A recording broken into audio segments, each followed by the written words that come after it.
আসসালামু আলাইকুম রহমতুল্লাহ। আলহামদুলিল্লাহ, আল্লাহুম্মা সাল্লি ওয়া সাল্লিম আলা নবিয়ানা মুহাম্মদ। আলহামদুলিল্লাহ, মহান আল্লাহ সুবহানাহু ওয়া তাআলার কৃতজ্ঞতা জ্ঞাপন করছি।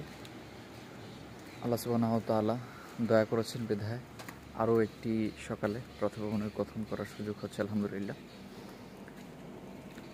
আমাদের একটা ব্যাপার খুব দেখা যায়, আমরা যারা দিনে ফিরি, দিনে মোটামুটি চলার পর আমাদের ভেতরে এক ধরনের দাম্ভিকতা চলে আসে, মোটামুটি মোটা দাঁড়িয়ে এক ধরনের অহংকার চলে আসে।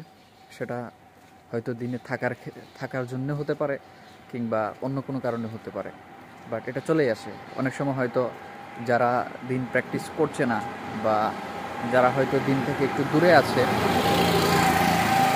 তাদেরকে হয়তো আমরা একটু অন্য নজরে দেখি, বা ইল্লা মাশাল্লাহ অনেকে হয়তো এরকম না, আলহামদুলিল্লাহ এটা ভালো। বাট কিছু কিছু ভাইদের এরকম দেখা যায়, ঠিক আছে। সো এই ব্যাপারটা আসলে খুব সমস্যা, কারণ ভেতরে যদি আমাদের অহংকারের ছিটে ফোঁটাটা থাকে, তাহলে এটা আসলে আমাদেরকে আমাদের সব ন্যাক আমলকে ধ্বংস করে দেয়, এবং আসলে আমাদেরকে আসলে পিউরিফাইড হতে দেয় না।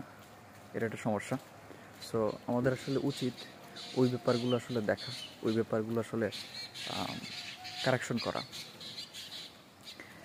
কারণ আলটিমেটলি আমাদের লক্ষ্য তো একটাই, আমরা জান্নাতুল ফেরদৌসে যাওয়া। এটি হচ্ছে আমাদের লক্ষ্য, এবং রাসূল সাল্লাল্লাহু আলাইহি সাল্লাম তো ডিক্লেয়ার করে গেছেন আমরা এক উম্মা, এখানে কোনো ভেদাভেদ নাই। সো আমাদের অহংকার করার কিছু নেই। আসলে আল্লাহ সুবহানাহু ওয়া তাআলা আমাদেরকে সৃষ্টি করেছেন, আমরা আসলে অতি নগণ্য, আমাদের কিছুই তো পারি না আমরা, তাই না? ওই ওই চিন্তা করলে তো দেখা যায় আমরা কোনো কিছুই পারি না। আল্লাহ যে ইয়ে দিয়ে আমাদেরকে পাঠাইছেন,